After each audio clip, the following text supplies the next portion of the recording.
책으로 마음을 채우는 시간, 진아의 서재입니다. 여러분은 요즘 어떤 꿈을 꾸고 계신가요? 하루하루 반복되는 일상 속에서 나는 지금 어디로 가고 있는 걸까 하고 문득 멈춰설 때가 있죠. 그럴 때 우리 마음 한켠에는 조용히 접어든 진짜 꿈이 있습니다. 오늘은 그 꿈의 문을 다시 열게 해주는 책, 이지성 작가의 꿈꾸는 다락방을 만나보려 합니다. 이지성 작가는 따뜻하면서도 강한 메시지를 전하는 작가로 잘 알려져 있습니다. 그는 오랫동안 교육 현장에서 학생들을 가르치며 꿈이 없는 아이들에게 꿈을 돌려주고 싶다는 마음으로 글을 쓰기 시작했죠. 그의 대표작 꿈꾸는 다락방은 수많은 사람들에게 인생의 방향을 바꿔준 책으로 출간된 이후 지금까지도 꾸준히 사랑받고 있습니다. 그는 말합니다. 꿈은 단순한 바람이 아니라 생생하게 그리는 이미지로 만들어야 한다. 그렇게 현실보다 더 선명하게 마치 이미 이루어진 듯 그려보는 순간 우리의 무의식은 그 꿈을 향해 나아가기 시작한다고요. 이 책은 단순히 긍정적으로 생각하라고 말하지 않습니다. 생각을 행동으로, 상상을 계획으로, 그리고 그 계획을 현실로 바꾸는 실질적인 힘을 전해줍니다. 그래서 많은 사람들이 이 책을 읽고 잊고 있던 자신만의 다락방을 다시 찾아갔죠. 그곳에서 자신이 진정으로 원하는 삶을 그리기 시작한 것입니다. 그럼 이제 본문 속으로 들어가 보겠습니다. 꿈꾸는 다락방, 이지성. 알라딘의 요술램프는 존재한다. 동화 속이 아닌 당신의 마음 속에 무엇을 갖고 싶은가? 어떤 사람이 되고 싶은가? 요술 램프를 문지르기만 하라. 그러면 길이 열릴 테니. 안타깝게도 너무 많은 사람들이 믿는 법을 배운 대신 의심하는 법을 배운다. 지난 인생 동안 위대한 미래를 바라보느라 눈이 부셨던 적이 얼마나 있었는가? 아마도 거의 없었을 것이다. 당신의 마음의 눈은 언제나 현재 또는 과거에 머물러 있었을 것이다. 이제 삶의 진실을 깨달아야 한다. 당신의 삶은 당신 스스로가 만든 것이다. 어쩌면 당신은 아니라고 항변할지도 모른다. 부모나 사회 또는 시대의 핑계를 댈지도 모른다. 물론 당신의 핑계에는 분명한 이유가 있다. 하지만 나는 그 핑계를 용납하고 싶지 않다. 만일 용납한다면 당신은 앞으로도 지금과 똑같이 살게 될 것이기 때문이다. 현재의 자신을 버리고 새로운 존재가 되어라. 당신이 현실에 치여 사는 삶이 아니라 위대한 꿈을 이루기 위해 태어났다는 사실을 인정하라. 지금 이 순간 꿈의 세계로 성큼 발을 내디뎌라. 마음의 눈으로 위대한 미래를 바라보다가 차라리 눈 멀어라. 영원히 눈 멀어라. 다시는 시시한 현실을 바라볼 수 없게.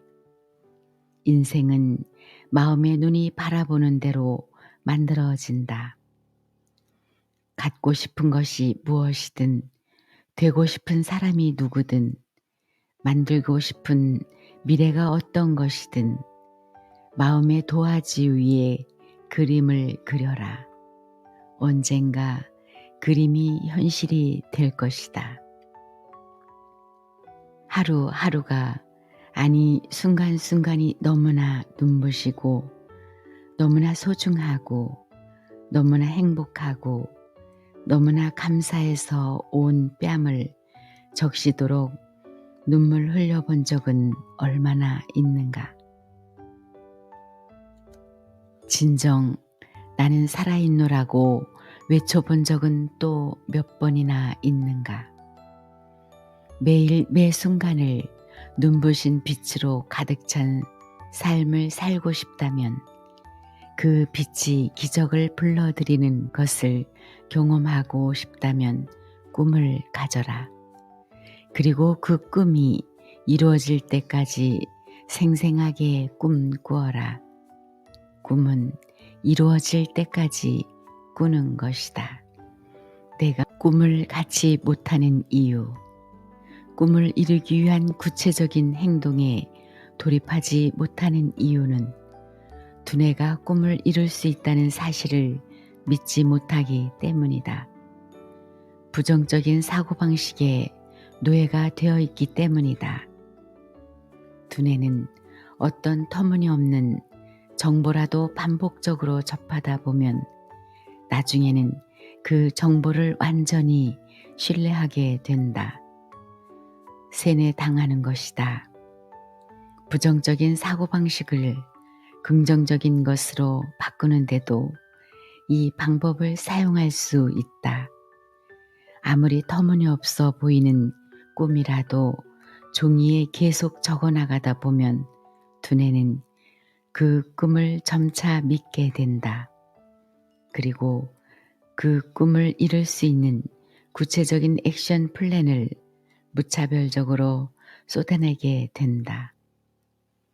내가 초등학교 교사이던 시절의 일이다. 나는 걸어서 출근했는데 아름다운 숲을 3번 가로지르면 학교가 나왔다. 나는 출근하는 동안 마음에 펜을 들어 허공에 이렇게 쓰곤 했다. 나는 최고의 작가다. 지금 내 전화기에 한국 최고의 편집자들의 전화가 쏟아지고 있다. 제발 제게 원고를 주세요라는 지금 내 메일함에 독자들의 메일이 쌓이고 있다. 당신의 글이 내 인생을 바꾸었습니다. 감사합니다라는 지금 내 책이 베스트셀러 1위에 오르고 있다. 나는 세계 최고의 작가다. 지금 일본, 중국, 대만, 미국 최고의 출판사들이 내 원고를 가져가기 위해 비행기를 타고 앞다투어 날아오고 있다. 교실 책상에는 내 꿈을 적은 쪽지가 있었다. 나는 아이들을 가르치는 틈틈이 꿈의 쪽지를 읽었다. 쪽지를 읽다가 가슴에서 무언가 뜨거운 것이 솟구칠 때면 아이들을 향해 이렇게 말하곤 했다. 선생님은 작가가 될 거다. 사람들의 사랑을 아주 많이 받는 멋진 작가 말이야. 내가 너무 진지했기 때문일까? 처음에는 황당해하던 아이들이 어느 날인가부터 나보다 더 진지한 얼굴로 내 꿈의 선언을 들었다. 내 꿈의 쪽지는 몇 년 동안 현실이 되지 않았다.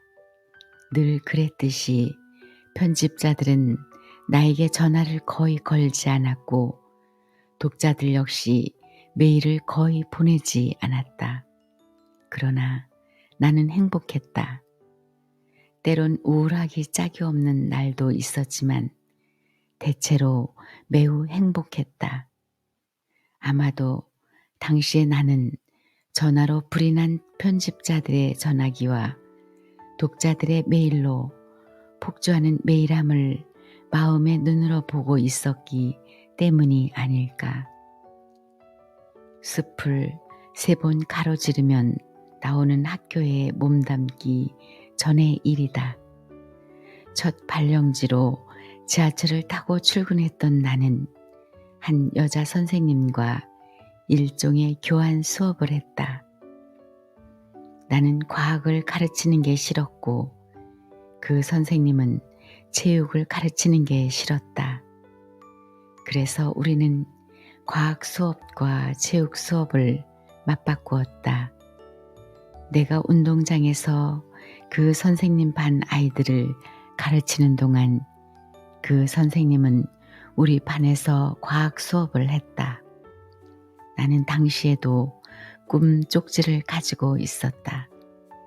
어느 날 나는 그 선생님에게 꿈 쪽지를 들켰다. 그 선생님은 복잡한 눈길로 나를 바라보았다. 그 눈은 마치 이렇게 말하는 듯 했다. 당신 아무리 발버둥 쳐도 안 될 텐데, 이런다고 되는 거 아닐 텐데. 나는 그 상황이 심히 민망했지만 용기를 내어 말했다. 난 정말 여기에 적힌 대로 될 거거든요. 그랬더니 그녀가 시니컬하게 웃으며 그럼 난 지금 세계적인 작가랑 대화하고 있는 거네요 라고 했다. 듣는 사람을 굉장히 좌절케 만드는 목소리였다. 언젠가 그 선생님이 이런 말을 한 적이 있다. 나는 단 한 번도 초등학교 교사를 꿈꾼 적이 없어요. 내 꿈은 화가예요. 그래서 매일 열심히 화실을 다니고 있어요. 그림을 그릴 때 난 살아있다는 감정을 느낀답니다. 비록 안정적이라는 이유 하나로 초등학교 교사가 되긴 했지만 미술 시간이 있어서 기뻐요. 만일 미술 수업마저 없었다면 전 어떻게 되었을까요? 생각만 해도 끔찍하네요. 나는 그 선생님에게 그렇다면 오늘부터 꿈을 글로 적으라고 알려주었다. 나처럼 꿈을 적은 종이를 코팅해서 눈길이 자주 머무는 곳마다 붙여놓고 큰 소리로 읽으면 생각했던 것보다 더 빨리 꿈을 이룰 수 있다고 친절하게 덧붙이기까지 했다. 하지만 그 선생님은 내 말을 다 듣고 피식 웃더니 커피나 마시죠? 하며 커피 믹스와 종이컵을 꺼냈다. 그리고 커피포트의 켜진 버튼을 눌렀다. 나는 지금도 그 선생님이 안타깝다. 내가 조언해준 대로만 했다면 지금쯤 꿈을 이루고도 남았을 것이기 때문이다. 그녀는 정말 모두가 인정할 정도로 미술에 재능이 있었고 남들이 상상하지 못할 노력을 기울였다. 하지만 그녀는 아직도 꿈을 꿈으로 남겨두고 있다. 나는 꿈을 가졌음에도 불구하고 그 꿈을 글로 적을 정도의 믿음과 열정을 갖지 않는 사람들이 벌을 받고 있다는 생각을 할 때가 있다. 그들은 자신을 믿지 않기 때문에 벌을 받고 있다는 생각을 할 때가 있다. 그들은 자신을 믿지 않기 때문에 스스로에게 벌을 받고 있는 거다. 그 벌의 형태는 다름 아닌 꿈을 꿈으로 남겨두고 있는 삶이다. 물론 내가 말하는 자신을 믿는다는 의미는 자만이나 교만과는 거리가 먼 열등감과 반대되는 개념의 자신감을 갖는다는 의미다. 나의 이런 생각이 엉뚱하다는 것을 잘 안다. 그리고 나는 꿈을 글로 적으면 왜 이루어지는지 명확하게 설명할 수 있을 만한 근거도 갖고 있지 않다. 하지만 어쩌랴 나의 경우를 놓고 보면 글로 적은 꿈들이 이루어졌는데 그리고 성공한 사람들은 하나같이 꿈을 글로 적는 습관을 가지고 있는데 레오나르도 다빈치 꿈을 글로 적다. 나는 내 밭에서 떠나지 않을 것이다. 그 무엇도 나를 꺾을 수 없다. 어떤 장애물이 내 앞을 가로막더라도 뜨거운 노력으로 극복할 것이다. 나는 계속 전진할 것이다. 나는 유용한 인물이 되기 위해 끊임없이 노력할 것이다. 레오나르도 다빈치처럼 생각하기에 따르면 레오나르도 다빈치는 노트에 위와 같은 구절을 쓰면서 불멸의 작품을 향한 위대한 꿈을 불태웠다고 한다. 레오나르도 다빈치는 꿈을 글로 적으면 어떤 특별한 힘이 내면에 생겨난다는 사실을 잘 알았던 것 같다. 그래서 그는 적고 또 적었던 것 같다. 자신의 나약한 마음에 힘과 용기를 심어주는 자신의 위대한 미래를 예언하는 글을 쉽게 말해 레오나르도 다빈치는 글 VD 기법의 실천자였다. 사람은 자신의 마음속에 있는 것을 자기도 모르게 글로 적는 습관이 있다. 당신은 이제껏 무엇을 적어왔는가?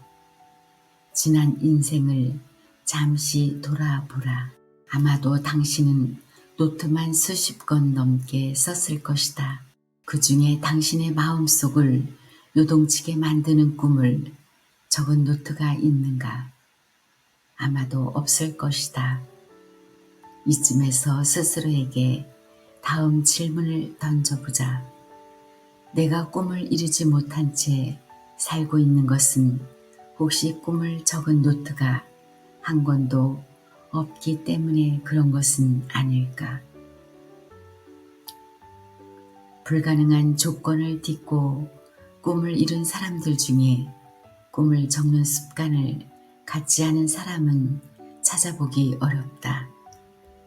아니, 꿈을 믿는다면 꿈이 반드시 이루어진다는 사실을 진정으로 믿는다면 어떻게 꿈을 적지 않을 수 있을까? 마음속의 눈으로 이미 꿈을 이룬 자신의 모습을 항상 생생하게 보고 있는 사람, 즉 VD를 하는 사람은 위대한 미래를 예언하는 글을 적지 않을 수 없다. 미래에 대한 꿈으로 가슴이 벅차올라 본 적이 있는 사람이라면 누구나 경험해 보았을 것이다. 손에 펜만 쥐면 메모지든 노트든 연습장이든 책의 여백이든 내 꿈은 무엇이다. 나는 언제까지 반드시 내 꿈을 이루고야 말 것이다. 무슨 일이 있어도 그렇게 만들 것이다 라는 식으로 가슴속을 가득 메운 뜨거운 무엇을 기어코 풀어놓아야 직성이 풀리는 것을, 그렇게 뜨거운 마음은 글로 표현되고 그 글들은 어느 날 문득 현실이 되어 나타난다. 양자론적 수소 원자 모형에 따르면 전자는 특정한 궤도에서만 존재할 수 있다. 존재할 수 있는 궤도가 띄엄띄엄 있기 때문이다. 한 전자가 자신의 궤도를 바꾸려면 어떻게 해야 할까? 궤도 사이를 도약하는 방법 말고는 없다. 이를 양자도약이라고 한다. 우리의 삶도 이 모형과 비슷한 것 같다. 만일 당신이 실패 또는 평범이라는 궤도에서 성공이라는 궤도로 옮겨가려면 어떻게 해야 할까?